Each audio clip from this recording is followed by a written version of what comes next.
കർത്താവിനാൽ അനുഗ്രഹിക്കപ്പെട്ടവരെ, വളരെ യാദൃശ്ചികമായിട്ടാണ് എഡ്മണ്ടണിൽ വരാനുള്ള ഒരു സാഹചര്യം ഉണ്ടായത്.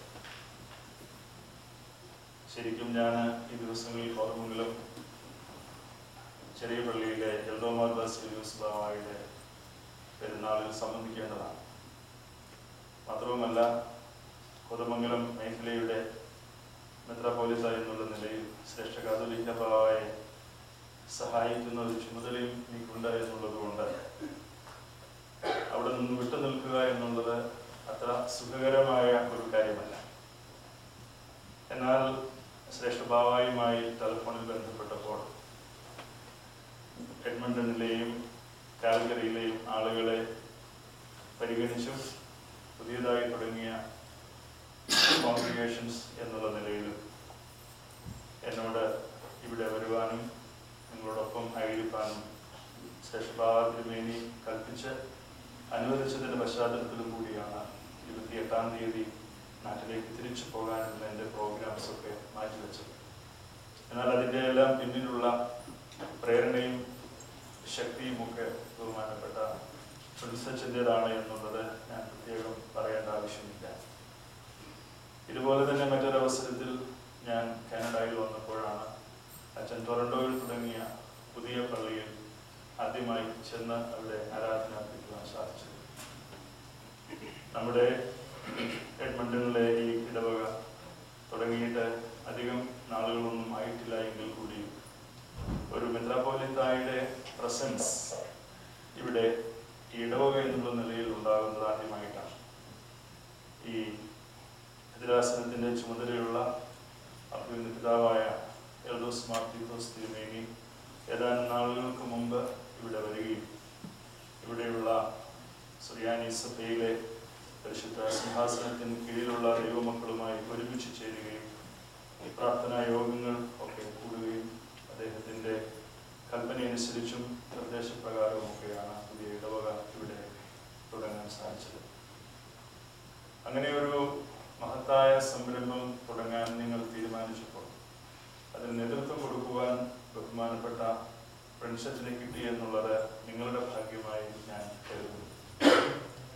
അതുകൊണ്ട് തന്നെ അദ്ദേഹത്തിൻ്റെ ഇവിടെയുള്ള ശുശ്രൂഷ കാലഘട്ടം യാക്കോബായ സുറിയാനി സഭയ്ക്ക് മാത്രമല്ല, ഇവിടെയുള്ള എല്ലാ മലയാളി കോൺഗ്രിഗേഷനും എല്ലാ അർത്ഥത്തിലും കൂടുതൽ സഹായകരമായ ശുശ്രൂഷ ചെയ്യുവാൻ സാധിക്കട്ടെ എന്ന് ഞാൻ പ്രാർത്ഥിക്കുന്നു.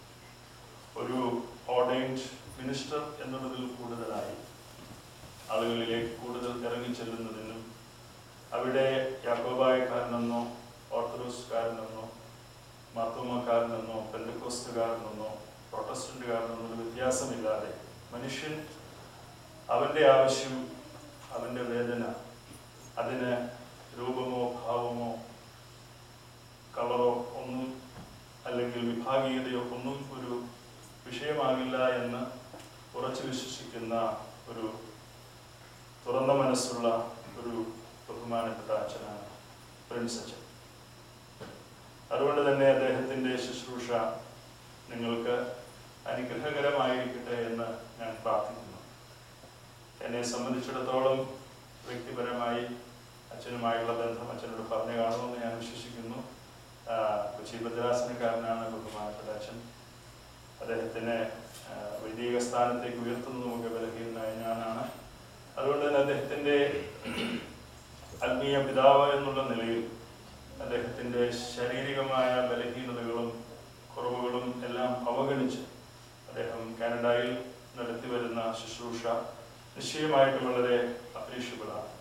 So I take this opportunity to congratulate Reverend Father Prince Mukanotil, and also I pray to God Almighty to shower him the choicest blessings to continue his ministry in this land, so that our community and also other Christian communities will be enriched and filled with the faith and trust in our Lord Jesus Christ.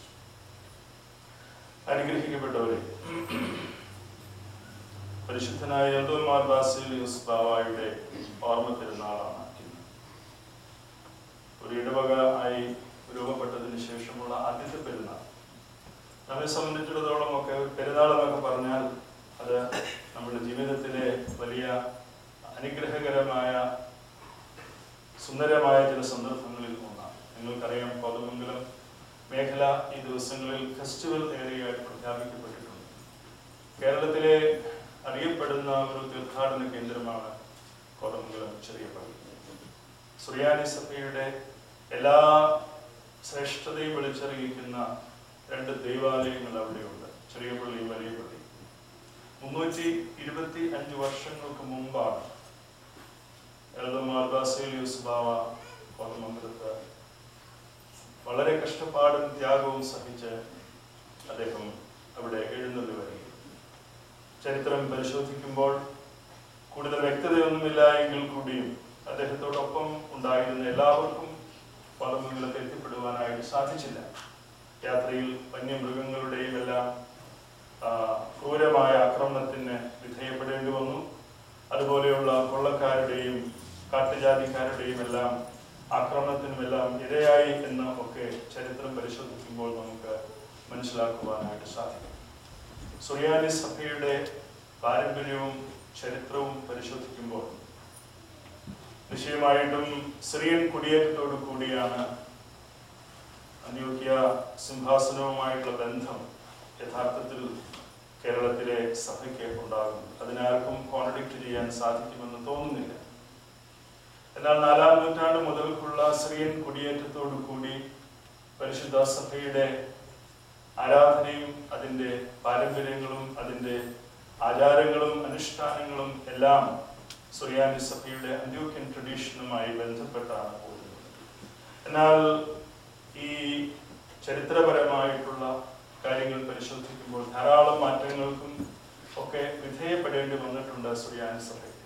അതുകൊണ്ട് തന്നെയാണ് പറങ്കികളുടെ ആക്രമണം വലിയ ശക്തമായ നിലയിൽ സഭയ്ക്ക് അതിൻ്റെ എതിർപ്പുകളെല്ലാം നേരിടേണ്ടതായിട്ട് വന്നിട്ടുണ്ട്. ഒത്തിരി പീഡനങ്ങളിലൂടെയും ത്യാഗത്തിലൂടെയുമാണ് സുറിയാനി സഭയുടെ ഇന്നത്തെ നിലനിൽപ്പും ഇന്നത്തെ വളർച്ചയും നമുക്ക് കണ്ടെത്തുവാൻ സാധിക്കുന്നത്. 325 വർഷം എന്ന് പറയുമ്പോൾ വളരെ നീണ്ട ഒരു കാലഘട്ടമാണ്. അതിനുമൊക്കെ വളരെ വർഷങ്ങൾക്ക് മുമ്പാണ് വടക്കൻ പറവൂർ പള്ളിയിൽ കബറടങ്ങിയിരിക്കുന്ന അബ്ദുൾ ജലീൽ ബാവ മലങ്കരയിൽ എഴുന്നള്ളി വരുന്നത്. അതൊരു ടേണിംഗ് പോയിന്റ്. അതിനുശേഷം പിന്നീട് ഇങ്ങോട്ട് എല്ലാ കാലഘട്ടങ്ങളിലും സിറിയയിൽ നിന്നുള്ള പിതാക്കന്മാരുടെ സാന്നിധ്യം നാട്ടിൽ എപ്പോഴും നമുക്ക് കണ്ടെത്തുവാനായിട്ട് സാധിച്ചിട്ടുണ്ട്. ഈ പിതാക്കന്മാരെല്ലാം പരിശുദ്ധ സിംഹാസനത്തിൽ നിന്നും സുറിയാനി സഭയ്ക്ക് പീഡനമേൽക്കേണ്ടി വരുമ്പോൾ സുറിയാനി സഭയ്ക്ക് പിതാക്കന്മാരുടെ സാന്നിധ്യം അല്ലെങ്കിൽ അഭാവം ഉണ്ടാകുമ്പോൾ അവരുടെ സാന്നിധ്യം ആവശ്യമായിട്ട് വരുമ്പോൾ എത്രമാത്രം ത്യാഗം സഹിച്ചും പീഡനം സഹിച്ചുമാണ് അവരെല്ലാം ദീർഘ യാത്ര ചെയ്ത് റോഡും യാത്രാ സൗകര്യങ്ങളും ഒന്നുമില്ലാതിരുന്ന ഒരു കാലഘട്ടത്തിൽ ഇന്ത്യയിലേക്ക് എഴുന്നള്ളി വന്നത് എന്നുള്ളത് നാം ചിന്തിക്കേണ്ടിയിരിക്കുന്നു. നിശ്ചയമായിട്ടും ആ പശ്ചാത്തലത്തിലേക്ക് നമ്മൾ ഒന്ന് പുറകോട്ട് തിരിഞ്ഞു നടക്കുമ്പോൾ അവരൊക്കെ അനുഭവിച്ചതായ തീവ്രമായ വേദനകളും യാതനകളും കഷ്ടപ്പാടുകളും സഭാ മക്കളെ കരുതിയുള്ളതായ, സഭയുടെ വിശ്വാസത്തെ കരുതിയുള്ളതായ, സഭയുടെ പൈതൃകത്തെ കരുതിയുള്ളതായ അവരുടെ അടിസ്ഥാനപരമായ സമർപ്പണവും വിശ്വാസവുമാണ്.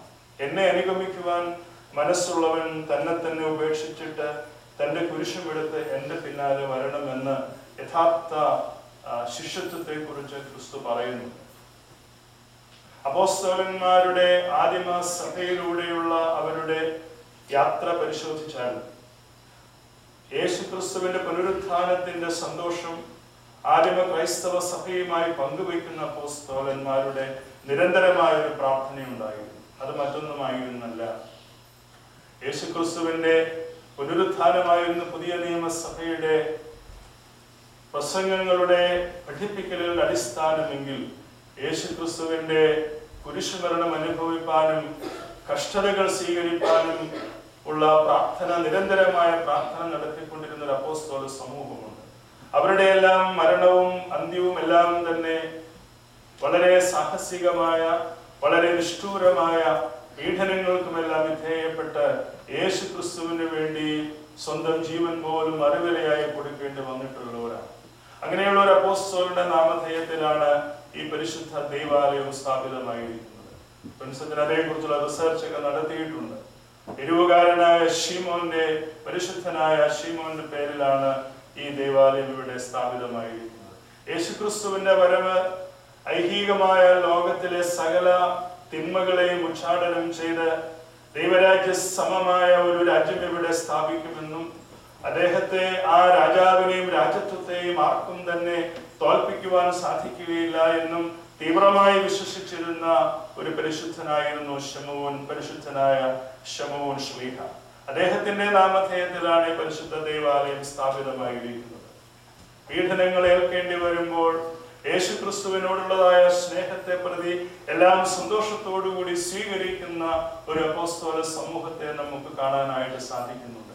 ആദിമ ക്രൈസ്തവ സഭയുടെ പാരമ്പര്യങ്ങളെയും അനുഷ്ഠാനങ്ങളെയും ചരിത്രത്തെയും ആരാധനയെയും അതുപോലെ തന്നെ എല്ലാ അർത്ഥത്തിലും നിരീക്ഷിച്ചു വരുന്ന, അതിലൂടെ ജീവിച്ചു വരുന്ന ഒരു സമൂഹം, ഒരു വിശ്വാസി സമൂഹം എന്നുള്ള നിലയിൽ നമ്മുടെ വിശ്വാസ ജീവിതത്തിൽ സഹദേന്മാരുടെയും അപ്പോസ്തലന്മാരുടെയും ശുദ്ധിമതികളുടെയും പരിശുദ്ധന്മാരുടെയും ഒക്കെ പെരുന്നാളുകൾക്ക് വലിയ സ്ഥാനമുണ്ട്.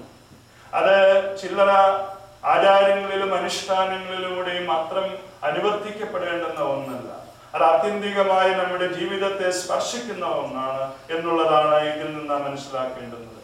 പരിശുദ്ധനായ എൽദോമാർ ബസേലിയോസ് ബാവ നടന്നു വന്ന വഴികൾ, അദ്ദേഹത്തിന്റെ വാർദ്ധക്യത്തിൽ അദ്ദേഹത്തിന് ഏൽക്കേണ്ടി വന്നതായ ബലഹീനതകളും പീഡനങ്ങളും ശാരീരികമായ ബുദ്ധിമുട്ടുകളും അദ്ദേഹത്തിന് ദൈവത്തിന്റെ യേശുക്രിസ്തുവിലൂടെയുള്ള സ്നേഹത്തിൽ യാത്ര ചെയ്യുന്നതിനും തന്റെ മക്കളോട് ചേർന്ന് നിൽക്കുന്നതിനും പിതാക്കന്മാരിലൂടെ കൈമാറി തന്നിരിക്കുന്നതായ വിശ്വാസം എന്ന പൈതൃകത്തിന് വേണ്ടി എന്തെല്ലാം അറ്റം വരെ പോകേണ്ടി വന്നാലും അതെല്ലാം സഹിക്കുന്നതിനും ഏറ്റെടുക്കുന്നതിനുമുള്ളതായ ഉത്തരവാദിത്വ ബോധത്തോടുകൂടി കർത്താവിന് നല്ല സാക്ഷ്യമായി അനേകർക്ക് ക്രിസ്തുവിനെ കാണിച്ചു കൊടുക്കുന്ന മാതൃകയായി പരിശുദ്ധനായ എൽദോമാർ ബസേലിയോസ് ബാവയ്ക്ക് സമൂഹത്തിന്റെ മധ്യത്തിൽ വിളങ്ങുവാൻ സാധിച്ചു എന്നുള്ളതാണ് സത്യം.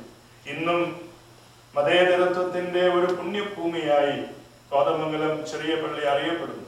നിങ്ങൾക്കൊക്കെ അറിയാം, നാട്ടിലെ നമ്മുടെ ദേവാലയങ്ങളെല്ലാം തന്നെ നിർമ്മിക്കുന്നതിനും പല ദേവാലയങ്ങൾക്കും സ്ഥലം തന്നിരിക്കുന്നതുമെല്ലാം അന്നത്തെ നാട്ടുരാജാക്കന്മാരാണ്.